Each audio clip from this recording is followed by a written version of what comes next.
Hi folks, Canadian Prepper here, back again with your daily dose of doom and gloom. I'm going to break it all down today. We got some big things to report. Vladimir Putin came out, gave a speech today, unofficially declaring a new patriotic war against the German Leopard tanks that are going to be flooding into the Ukrainian battle zone soon. But we got wars breaking out on all fronts, and boy, are they cross-pollinating with one another. You see, all of these wars that are currently being fought or about to break out are all interconnected. The worse one gets, the worse the others get. So it's like a chain reaction. Now, we got to talk about that. We got to talk about why the hell is Putin carrying around a nuclear briefcase? He always carries this around, but very seldom is it actually caught on camera. He only puts it on camera when he's trying to signal the West that, hey, you're getting a little bit too close. Okay, we got to talk about the speech that he gave today, which may well have been the unofficial declaration of war. We have the UK saying, hey, we're probably going to have to send in ground troops. What's the worst that could happen if we do that, right? Because there's 500,000 people protesting outside Buckingham Palace or whatever the hell you have there, and we need a distraction away from that. Yeah, because the cost of living is so high, but you wouldn't know that if you're watching the government-sponsored BBC, because they don't report on those types of things. You know, it's incredible. I've been watching the BBC, or checking in with the BBC, because I'd never watch it, every few days to see what they're talking about. They're not talking about the 500,000 people in the streets protesting. What a surprise that a government-funded media agency wouldn't actually report what's really going on. We got Russia sending robots to the front. That's the actual robot. We're going to talk about that. We got wild weather going on all around the world. The Arctic sea ice is melting. We may well see a blue ocean event in just a couple years. Oh, and the markets are back in FOMO mode. For what, you might ask? For what reason are the markets bouncing back? For no reason whatsoever. The Fed simply said, yeah, we're going to keep raising rates, as you knew that we would. People are saying, oh, it's a coded message. This means that the Fed is going to start, bringing interest rates down again. Well, we'll see what happens. All you need to know is that we are still higher than we were on that fateful day of Black Tuesday, right before we went into terminal velocity for years afterwards and hit rock bottom when everybody was fleeced out of the market and was in the dirty 30s, soup lineups and all the rest, bread lineups, and then eventually they got us into a war and that got us out of it. So what do you think is going to happen? First, it's going to crash. Then they're going to say, we got to go to war. And as Gerald Celente says, when everything else fails, they take you to war. And you guys are in for a treat this weekend, because I just talked with Gerald Celente yesterday for like 2 hours, and it rubbed off on me because I just got to have this New York accent all the time when I'm talking now. I got to have the cojones to say what I feel. That was probably a really bad impression. Sorry, Gerald, but it's the truth. You guys are going to like that discussion. That one might get me in trouble. Okay, now this is important. We're going to go back to all that other stuff. We're going to break it down. Check this out, guys. I got this map tool here, and this thing is interactive, so I can add all my stories. I can go around the map. It's pretty cool. So we're going to come back to this. We're going to go into greater depth, but I got to show you this, okay? This is important. Why is this important? Because this is the future. I've been talking about the threat of artificial intelligence for years. I've made several videos on it. I talked about ChatGPT a few weeks ago, and this is derived from the ChatGPT platform. This is Synesthesia, and this is an AI video generator. This is not an actual person, to the best of my knowledge. This is like some Unreal Engine 5 type stuff. You need to understand that this is what you are going to be seeing in the next year. You are going to be seeing deepfakes that are so realistic that there's going to have to be massive new regulation brought in, and that's probably what they want, in order to regulate who is able to make content. And there's going to be a whole industry just around detecting deepfakes that is going to arise. But check this out. All I did was I typed a sentence into this thing, and this is what she said. World War III is underway and the whole system is teetering on the brink of collapse. Let Canadian Prepper help you get prepared. Be sure to check out his World War III nuclear survival bag video. What a great suggestion. I'm glad she brought that up. Yeah, guys, that's our future, so get ready for it. So this is our nuclear war, World War III survival bug out bag video, probably soon to be obsolete with technology like what we just seen there. But I would encourage you guys to go and check this out because this is a real banger. We're trying to kickstart it with the algorithm. After you're done watching this video, if you haven't seen this one yet, go and check it out. It's very important that you watch videos like this as opposed to me ranting and raving about stuff we already know by now. We already know a major war is coming. We already know that it's either World War III, nuclear bombs go off, or in the very least, economic collapse. So how many times, how many days do I have to keep coming back and talking about what's inevitable? Please go and check out that more evergreen perennial content. This is why a lot of people are not going to survive, because you're not willing to watch those videos. You know those prepper channels? All the videos that have a very low view count, those are the videos people should actually be watching. Okay, the ones that have the highest view count are the ones that at the end of the day, they're not really providing you with a significant amount of actionable information. That's why you got to check out our blue strip content. We try to throw in the odd tip into these videos, but we can't always do that. But you guys got to educate yourself about stuff. Like, look at that. Look at that. It's amazing high quality production. The communist cameraman actually worked for a day on that video, the hardest he ever worked in his life. Now, let's get to the map. Where should we start? Let's start with gold demand surging to an 11-year high in 2022. We're going to get to the war stuff. I know there's a lot of World War III people who just want to hear the World War III stuff, but you got to understand the big picture. That's what I'm here to do. You can go to those other channels where they go into more depth about every little individual story. I'm here to try to knit it all together, all right? We got gold surging to an 11-year high. What happened 11 years ago, approximately, more or less? Well, one of the worst, recessions, the Great Recession, as they called it. Look here, dot-com bubble, bam, terminal velocity all the way down to the Great Recession, the housing bubble, all that craziness. This is when the price of gold rallied. Remember that? Like, it rallied to the moon. I think before this, it was like maybe $1,000 or not even $1,000. And this is the first time it really started to go into clear $1,500 an ounce. And that's what happened. Right now, you wouldn't know that because today in the markets, because the Fed sneezed in the right direction, everybody got all excited for some reason. Even though layoffs continue, there's lots of earning misses with the exception of Meta, where everybody had low expectations anyways.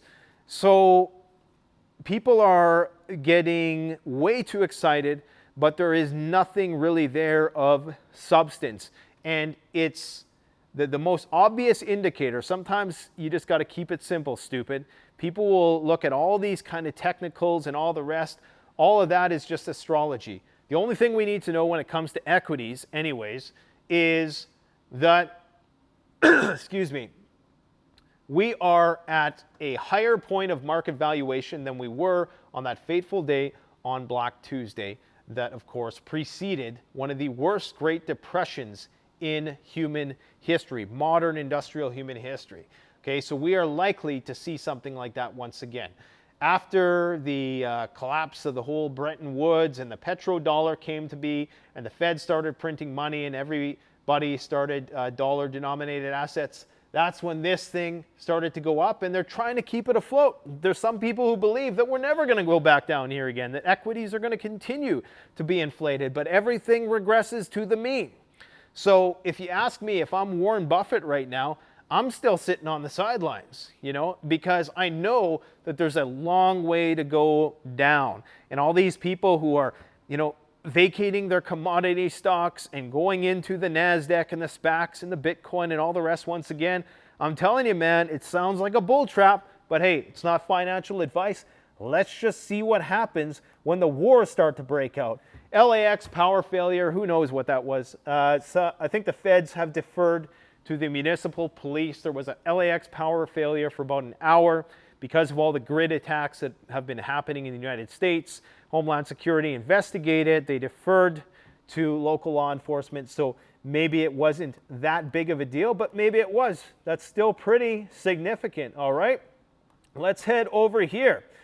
We have former UK defense minister says that NATO may need to send ground forces to Ukraine. Actually, let's save that because there's one more thing we got to talk about first. This right here is the pandemic that everybody should be concerned about. But for some reason, hypocritically, the media says we don't have to worry about this whatsoever. Get a load of this. Bird flu is becoming zoonotic, meaning that it can now infect other species. It's finding ways to mutate and become infectious and have transmission between species. So get a load of this. You have domestic birds, okay? Different species of domestic birds, 5,600 to be exact. Let me zoom in on that for you guys. Man, I love this map tool. It is so convenient, isn't it? So we got 5,600 species of domestic birds, 4,200 species of wild birds, and 120 mammals. Now, why are mammals catching this?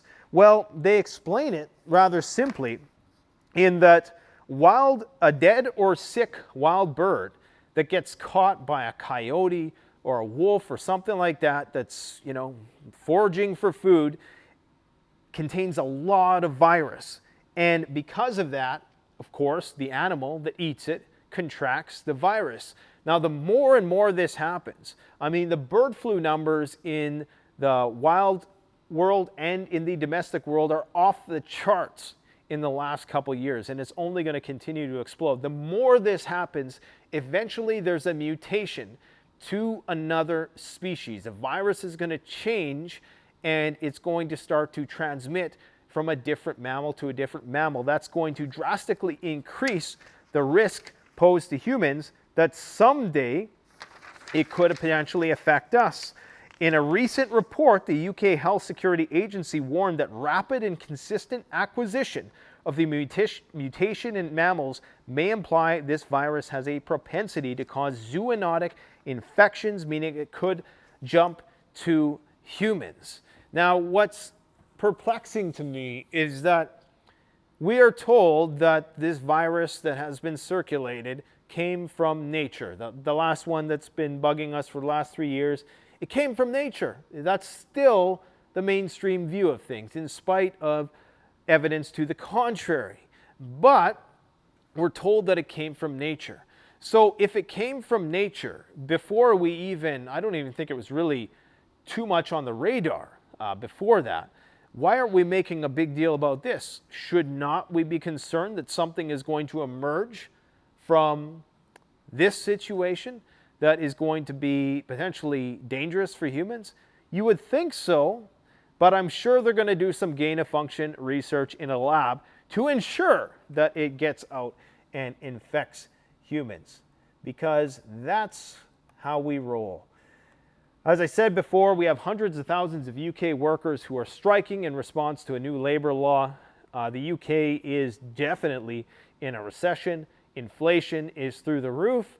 And when all those things are happening, well, it's a great time to just send people to war. Let's see what UK minister, is he an MP? I think he's an MP, has to say about whether or not we should get into World War III. Just checking with you there, Sir Gerald, are you suggesting boots on the ground? I think that is something that we now have to consider, Kay. Yes, I do. I feel that certainly if you were to put a NATO force in there, that would be NATO versus Russia. But Russia is the guilty party here. Russia has invaded another sovereign state. And we have... So, yeah, boots on the ground is coming. Depending on who you listen to, guys, it really depends on who you listen to about this conflict. Word on the street is that, I'm not even sure if I'm going to go into great detail about this, but word on the street is that Biden and Blinken and their handlers suggested to Putin a peace deal. They actually proposed that they would give Putin 20% of the country. This is according to the CIA director, William Burns now. They claim that they were willing to let Russia keep this 20% of the territory that they actually control in return for something else. I can't remember all the details of it, but this apparently was a real thing. And not only did the Russians reject it, but also the Ukrainians rejected this, okay? But even if the Russians, or even if the Ukrainians didn't reject it, the Russians will never, ever trust the United States anymore. Any sort of proposition is, even if they do pretend to trust it, the United States and NATO are not going to be able to trust that the Russians actually are going to honor their side of the deal. So there is no trust here because of those revelations of Angela Merkel when she basically admitted that the Minsk agreements were just a stalling tactic to buy them time to fortify their military. Now, if you're wondering why there's this cutout here, this is from Live UA map that I've just superimposed over this map, and I've aligned it all. Pretty cool, hey? And yeah, so the Ukrainians are saying that there is going to be a major offensive by the Russians taking place by February 24th. Now, a lot of these predictions by the Ukrainian government are premature, but there is a lot of evidence to suggest that there is a big major offensive coming on all fronts, and that is why they proposed that peace deal in the first place, or at least wanted to get the Russians to the negotiating table. There are concerns that they're going to come through Belarus, cut off the supply line from Poland into Western Ukraine. So they're going to just totally flank them here, cut them off, go right down to Transnistria, and just fill the gap backwards and encircle Kiev and force Zelensky to sign over whatever they want him to sign over.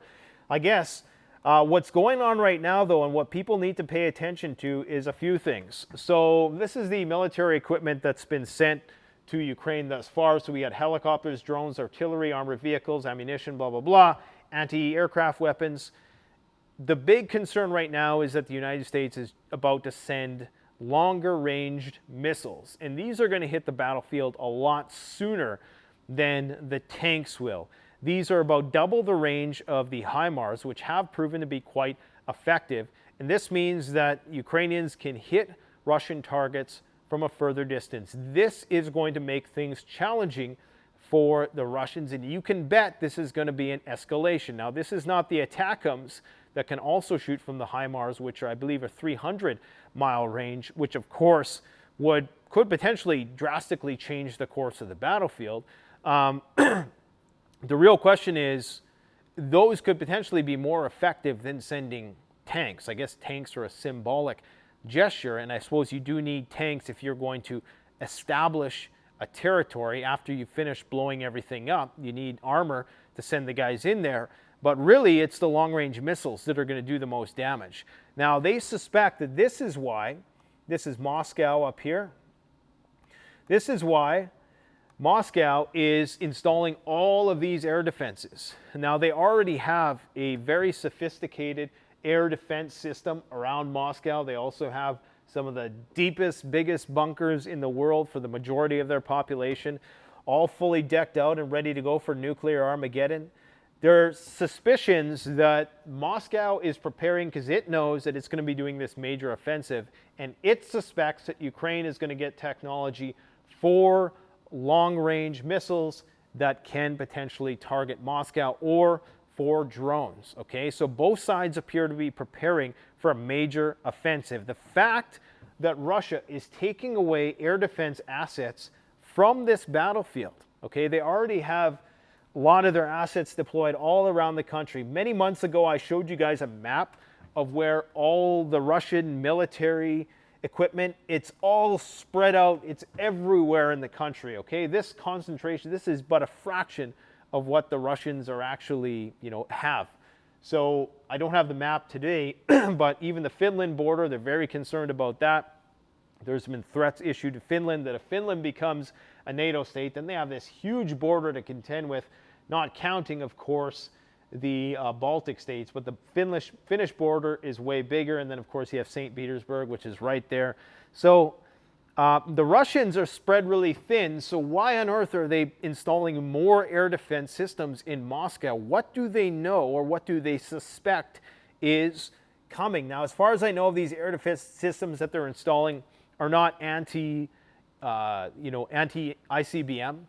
I think they're more like guns, but don't quote me on that. I'm getting out of my lane here a little bit, but I don't think they're not like the S-500 or anything like that, things that are going to be able to intercept an actual intercontinental ballistic missile, or some of the nukes that are launched from Europe here, from NATO, if it all goes in that direction. But something strange is occurring there.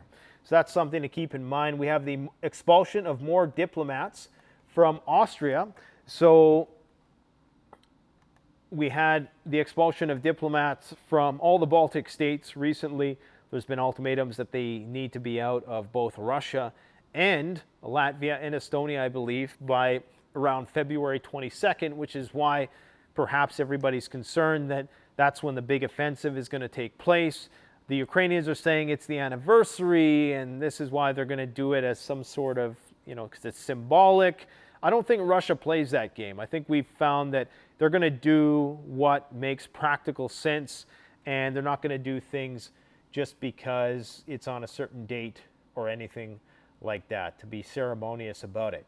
Now, we got to talk about the connection of all these wars, because there's a huge connection between the Ukraine war, the Syrian war, and the coming Iranian and Israeli and American war.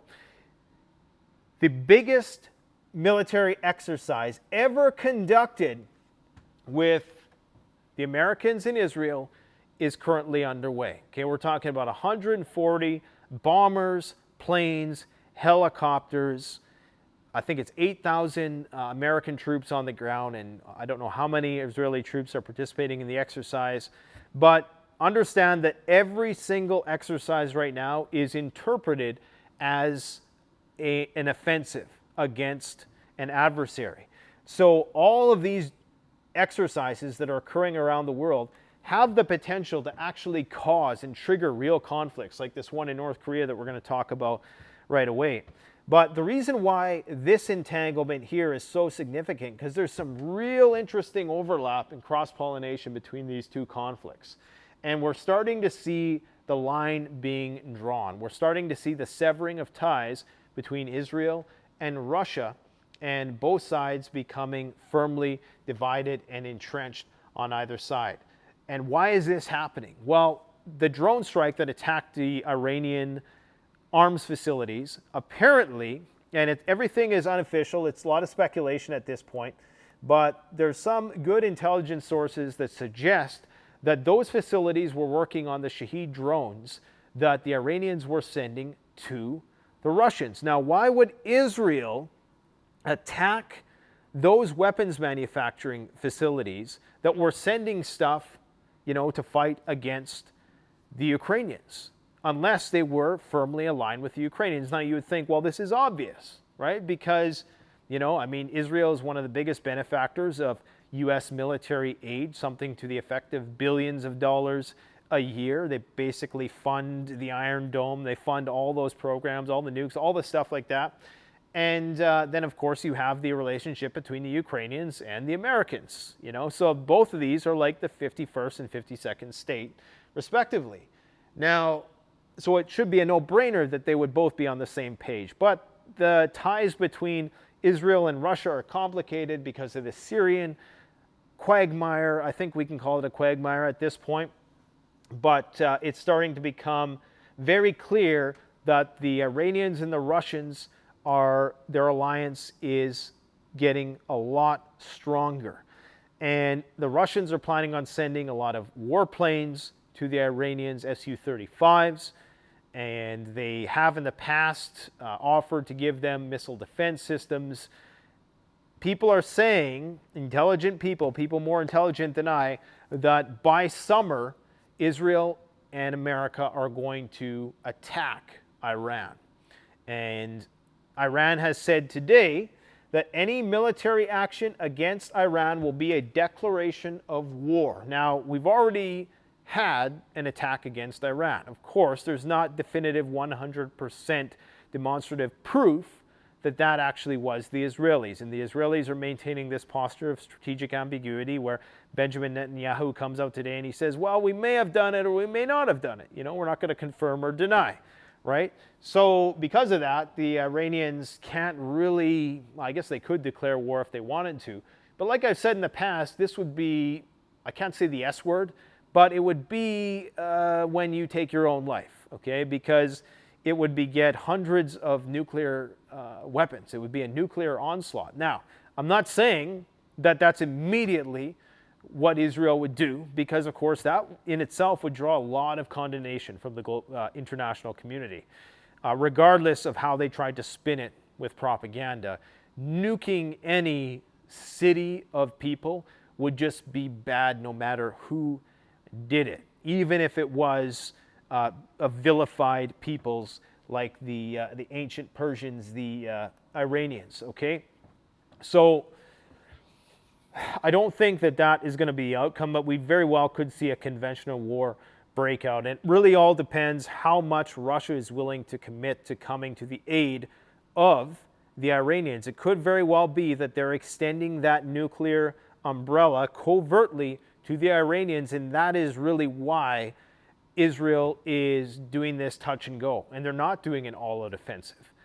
Because with the American military power, you would think that the Israelis could go in there and get the job done relatively quickly. The fact that they can't is maybe saying something. And Iran has a very good military. I mean, I don't know, I'm not like a military person, but you know, they're no pushover. It's not going to be like in Iraq. And it would be a very, very long conflict. And just look at all of these wars that the United States is committing itself to at once. I mean, this is a massive war, which in itself would send the price of oil skyrocketing. Salente, I don't know if he made a blunder when I was talking to him yesterday. He said $130 a barrel for oil if a war breaks out in Iran. Are you kidding me? $130 per barrel? Never mind, you're talking like $300 per barrel. Easy, minimum. If a hot war, like a high-intensity conflict breaks out there, it's over.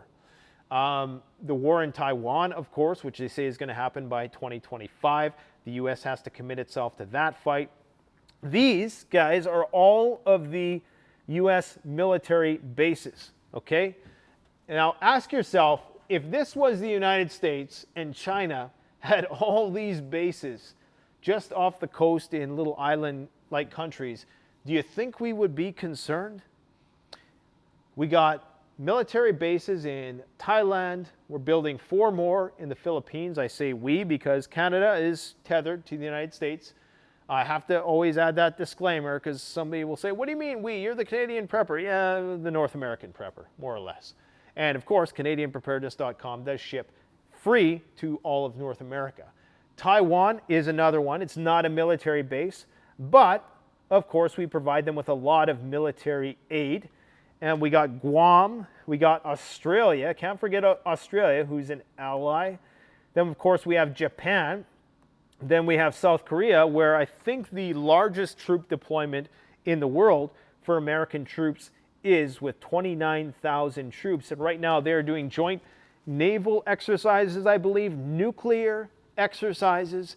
And the North Koreans aren't too happy about that, which is why they're saying that they're able to handle any U.S. military threat with the use of nuclear weapons, effectively threatening to do a tit-for-tat nuclear exchange if South Korea and the Americans try anything. I don't see why we would ever want to initiate anything on this front. But remember that North Korea is the pit bull of the Chinese. And that's not an offense to the North Korean people. It's just that's their back door. That's their guard dog. Okay, you can see here clearly that's the gateway into China. Okay, and North Korea holds everybody at bay, and I think that's why Xi Jinping helps keeping Kim Jong-un propped up with military aid and stuff like that. There's no way the North Koreans were able to build that, what was it, like a 13-axle video that they wheeled out, the world's largest nuclear weapon on come on. That was a statement by China. We got to bring David Pine on again because I'm sure he can break down just how close the relationship between these two countries actually is. Anyways, with all these naval exercises going on right now, the risk of North Korea misinterpreting what the South and the Americans are doing increases. And that is the case with all of these conflicts. And remember, they're all cross-pollinating. Okay, you have BRICS, you have the relationship between China and Russia. You have North Korea sending artillery shells to the Russians to use, of course, under the radar. There's satellite images of trains coming to Russia. You have the Israelis sending hundreds of thousands of artillery rounds, of course, at the behest of the Americans, and they are sending that to the Ukrainians. They are also considering sending the Iron Dome system, and the Russians say that that would be a red line with Israel. They are warning them that they should not do that. Otherwise, of course, that means the Russians could potentially send something more to the Iranians to protect them. Maybe they'll send them S-400s. Who knows? But that could make the Israeli offensive that's in the works, that could definitely put a damper on those plans. So you see, guys, how these things are all connected. It's all connected, and then it's all connected beyond that to the global petrodollar, or as they're calling it, the eurodollar. Okay, it's not just about the petrodollar. I believe petrodollars make up about $3.5 trillion in dollars, and then what they call the eurodollar is around $20 trillion that are out there, that if were ever returned, if they were ever cashed in, we would see rapid hyperinflation. So it's imperative that the United States can keep these places on lockdown. I know there's a lot of anti-war people that don't want to hear that. Sometimes we need to ask ourselves, what's the lesser of two evils? Okay, and I'm not really giving an opinion on the matter. I'm just saying you have to ask yourself at some point, is it better that the United States rules the world or China or Russia? Because if there's a power vacuum, it's got to be filled. And there's, some war realism that has to take place. I'm not saying that this is a good idea. I think if I was China, I'd be 100% pissed that I was surrounded by U.S. military bases and nuclear weapons to boot. So, come on. You got to understand it from their perspective. But it's just war realism. We got to be realistic about what is actually taking shape in the world. And if the U.S. gets pushed out in one place, the likelihood that they get pushed out in other places increases, and then the dominoes just start to fall. Okay, this is why you need that full spectrum dominance, because if you don't, if there's one little chink in the armor and the enemy can exploit that, then the whole thing can unravel relatively fast. Let's see what Putin had to say today. He said, it's on the 80th anniversary, I believe it was the Battle of Stalingrad or something like that, when the Russians were victorious over the Germans. He says, we are once again forced to fend off the aggression of the collective West. Nazi ideology reemerges while Russia withstands Western aggression. Once again, he is threatened by German tanks. This is exactly what I said anyways. Leopards with crosses are sent to fight Russia in the Ukrainian land by the last descendants of Hitler and the Banderites. Stefan Bandera, look him up. Those who drag Germany into a new war and expect to win on the battlefield do not understand that a modern war with Russia will be different. We're not sending our tanks to their borders, but we have something to answer for, and it's not going to end with the use of armored vehicles. Everyone needs to understand that, i.e., they will use nuclear weapons. Now, I think the reason why the Russians aren't too concerned about tanks and why this maybe was an overhyped red line, even though it's not really, because tanks are definitely required for an offensive. They're required to hold territory, I presume. But the real kicker is going to be the long-range missiles when Biden decides to send those. And remember that Russia has declined the offer by Blinken and Biden, apparently, and the CIA Director William Burns to take 20% of the country because they don't trust us anymore. So they're just saying, to hell with it. We don't trust you guys anymore, so why the hell would we ever sign an agreement? And maybe we will sign the agreement, make you think that we're actually going to honor it, just like you did with the Minsk agreements, and then we're going to attack anyway. So guys, nobody trusts anybody right now. This is why this situation is inevitable. It's going to escalate, and it has to almost escalate to the point, I think, where there is some demonstrative nuclear detonation, because depending on the effectiveness of the long-range missiles that start to get deployed, if that is enough to stave off this Russian offensive that everybody thinks is coming in the next few weeks, and that in itself, that could just be another feint maneuver by the Russians. Who knows? I guess we're going to find out.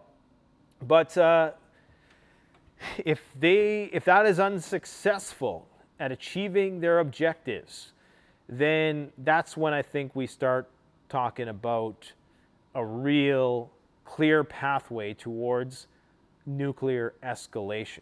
Right now, it appears the Ukrainians are on the back foot. Depending on which news agency you consult, you go to express.uk, oh, the Russians are suffering, there's poverty, they're losing, they're defecting in droves, you know, there's illness in the trenches, and everybody's unhappy, and there's prisoners that they're forcing on the front lines, and all these nasty things are happening, and the whole system is falling apart in Russia.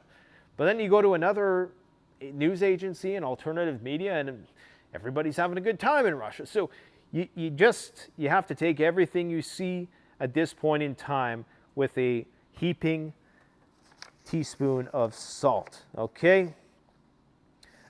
Just trying to look through my notes here to see if there's anything else. You know, people think that I just get up here and start talking about stuff. No, no, no. This takes a long time.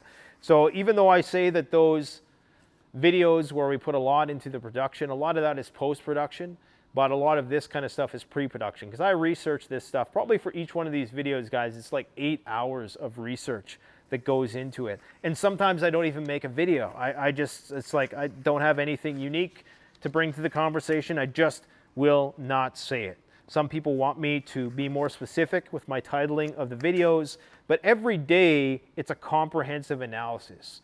Okay, I'm not in a position where I'm willing to do deep dives into all of these issues, because I'm more of a big picture type person. How should we conclude this video? How about, what do we got going on here? Here's this robot that is making the rounds. Whoa, that's loud. This is robot tanks. 4 combat robots named the Markers are arriving on the front in Ukraine. Now, I don't know, is this remote control? Is it autonomous? It looks like it's got some sensors on there. This might just be cameras. This could just be totally remote controlled. Possibly. They only have 4. I don't know why they're doing this. Is it to boost morale? Is it, you know, what's the point? They're saying that these are what they're going to use to kill Leopard tanks. Anyways, that's kind of nifty. As for the climate stuff, we got, as you can see, the jet stream is broken here, coming all the way down. All this nasty cold air in Texas. They got a few power outages going on. So it's slightly below normal here. Actually, not slightly. It's significantly below normal, which hasn't been the case for the majority of the year. As you can see here, Europe still not getting any winter. I think winter is going to have missed them. If there was any year that, you know, this was the best time to happen, it was this year, of course, when they've been cut off from Russian natural gas. You can see China is on fire. The droughts there are raging. The Colorado River, of course, is still drying up in spite of some deluge in the Californian front. It is still not looking very good. We have the Arctic sea ice extent nearing record lows, but the extent is not the only thing. Look up Blue Ocean event if you want to know how weird things can get. Never mind the war and the economy stuff. This is going to be a doozy, guys. Okay, so this is Arctic sea ice, and the whiter is the thicker ice. Okay, so that's the Arctic sea ice that has an age of at least 5 years. Back in the day, because it used to be an ice age, right? Now, apparently we're supposed to be, I can't remember, I think we're supposed to be going into an ice age right now. Or, yes, we're supposed to be going into an ice age because we're on the upswing of the Milankovitch cycle, but the ice is actually melting for reasons that we're not going to get into, so I don't upset the comment section in this video, okay? Now, the white is the thick, old ice. They measure the amount of white on the planet reflects the light, cooling the planet. So they only really talk about extent. When they say blue ocean event, they're talking about the extent, but they're not talking about the thickness. But the thickness is important, and I'm going to show you why with this animation, okay? So here's the animation. So you can see, look what happens. Okay, so here we are in 2022. Okay, it's outlined, so it's kind of deceiving in a way. But you can see there's very, very little thick ice left, and it's all this thin 1 to 2 year ice. So even though there's a similar extent, all of that old ice, let's go back to 1984. I mean, look at the difference. I mean, it's staggering. One of these years, it's just all going to melt. And when it all melts, the idea is that this is not going to be able to reflect the light. It doesn't look like much, but it actually plays a very, very big role in keeping our climate at the equilibrium we've been accustomed to living in for the last 70,000 years. I know some of you think we've only been here for what, 6,000? That's your thing, all right? But as you can see, it's almost like there's some years where it's almost been gone. So let's just kind of do so we see 1984, in the 80s, it's going 90s, it starts to go in every little bit. Because what happens, the old ice, it comes around Greenland and then it floats out to sea. Every year, a few chunks of it flow out to Greenland. They don't actually show that here, but it's scary when you know what the implications are. 2009, almost none. There's a few, patches up here. There's still a few like 3-year thickness ice here. And then it just keeps on receding, keeps on going away. Now it's almost all at the periphery. And so it's only a matter of time before it's gone. And when it's gone, that's when you see the rapid heating of the oceans, and things get interesting, to say the least. But we got a lot of interesting things on the horizon. We've got a lot of potentials for collapse, be it contagion, the bird flu, the economy, of course, which is man-made. So I'm less concerned about the economy. I'm concerned about it. It's going to be a crime-laden hellscape, but, there's certain things that we just can't control. And you might say, well, we can control nuclear war. But like I said, when there's no trust, it is very, very difficult to do so. Maybe there's going to be somebody who comes around and is able to broker some sort of agreement. Go and check out our nuclear World War III survival bug-out bag, gear bag, in the comment section below. Thanks for watching, guys. Don't forget to like, comment, subscribe. Canadian Prepper out.